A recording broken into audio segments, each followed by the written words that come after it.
What is up, YouTube? Welcome back to another Chaos Zero Nightmare video, and today I want to share with you guys my first impressions of Chizuru after testing her pretty much exclusively for the entire first day on a couple of different builds. And I want to show you guys what build that I've been having the most fun with. You guys probably already know about it because people have been uploading posts about it and stuff like that, but for the most part, today we're just going to be talking about if she's even worth pulling, how many copies does she start really shining at, because I did test her at certain breakpoints like E4, E2, and also of course at E6. I have her at E6, and I'm just going to be sharing with you guys my opinion. So this character, in a nutshell, waifu AF, she has absolutely amazing visuals, which is the biggest reason why I did go for E6. So regardless of what I say in this video, if you want to pull for her, just pull for her. If you don't, then you don't have to. But she does have great visual appeal. In fact, her lobby screen is, in my opinion, one of the best in the game, if not the best. If you guys know, you know. But just off the visual appeal, that is why I did pull for her. And honestly, she is a very fun character. And if you guys are wondering what the next banner is, it is rumored, it's not confirmed, to be Serenial, which is this character here. People are speculating that she is an instinct DPS because of the fact that the new memory fragment set that came out, one is void for Chizuru, and then the other one was instinct. So most likely it's going to be Serenial. We don't really know for sure, so don't quote me on that. But talking about Chizuru, so the way that her kit works, I don't want to lie to you guys, so I will say that it's pretty clunky. And the reason why it's pretty clunky is because of this Bound at Dusk card. So you guys probably know at this point, but the way it works is you start the first turn able to gain AP, but after you play this, because it's an initiation card, it starts in your hand, you can't gain AP at the start of the turn or on Ravage. But it does make it pretty awkward because you can't really use Mika or AP batteries with her. The benefit of playing this though is that you decrease a random card in your hand by 1, and if you Epiphany it, which you will most likely, you can see that there's other effects. You can reduce 2 cards, you can reduce the cost of the highest card by 2, you can activate cards as well. So there's a lot of different ways that you can use this with the Epiphanies, but it does make for a clunky playstyle because not only does she not really work well with Mika, but if you have any other decks which have AP generation, so for example, if I look at this one, right, you can see my Maneuvering Fire. So on this card, the Divine Epiphany bonus I got was 1 AP.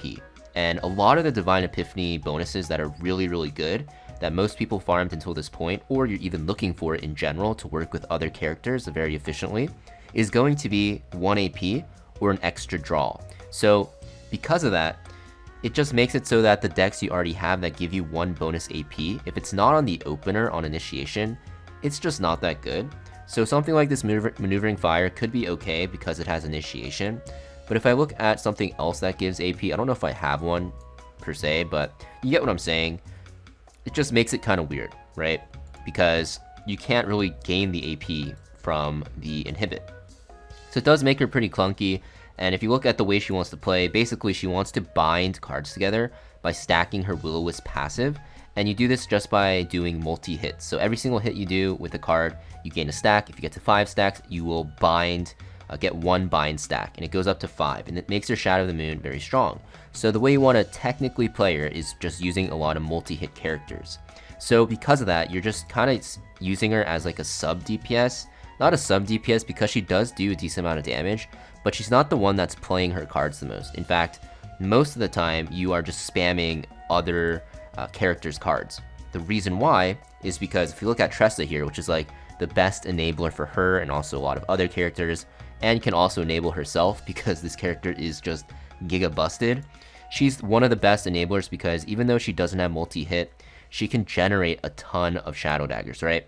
And the Shadow Daggers cost 0 AP, and you can't gain AP with Chizuru, which makes Tressa a really good character for her. Also with Shadow Reload, you can also take something like the, what's it called? The one that generates Shadow Daggers when you heal, right? Although this one is a little clunky because when you're healing, who are you usually using?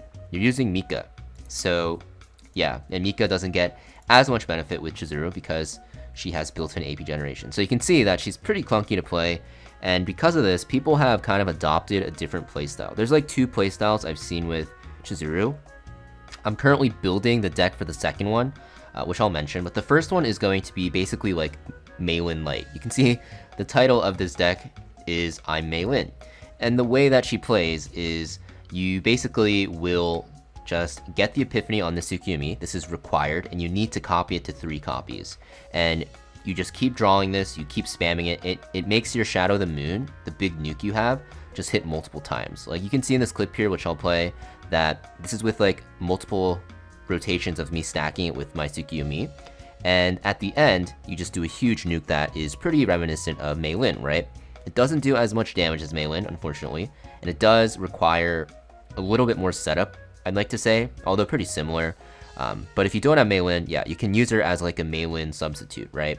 And it just feels kind of weird that she plays like in a very similar playstyle like another character. But this is like one of the builds that people are using, and it is very good, I'd say. But also, if you already have Mei Lin, right, then why not just use Mei Lin? So, but yeah, this is like the first playstyle people are using. I will make a video on this in the future, just showing you guys how she can one-shot a lot of the bosses. She does do a ton of damage. I did like 23k in that clip. I've seen people do up to like 50-some K because it infinitely stacks. So this is one playstyle. The other playstyle people do is with Bound at Dusk. They just remove this card and then play like a normal DPS. In fact, what people, and what I also want to try to do, is they remove Bound at Dusk, and then they run the Tressa Mika duo combo like you usually do with Hugo. But then instead of Hugo, you're just using Chizuru, because you can actually bind her Shadow the Moon very quickly, and you can use it and just nuke like every single turn, and it will revolve around Shadow Reload, which will heal you, or not heal you, which will generate a Shadow Dagger when you heal. So you can generate a ton of Shadow Daggers. You guys know how this works. You are stacking a ton of your Shadow the Moons, and like every turn or every 2 turns, you are going to be able to just use your nuke, right? So that's like the other playstyle I haven't made a deck for yet, because this one took me a long time. Triple duplicating just takes a long time, and honestly, you could probably do it with 2.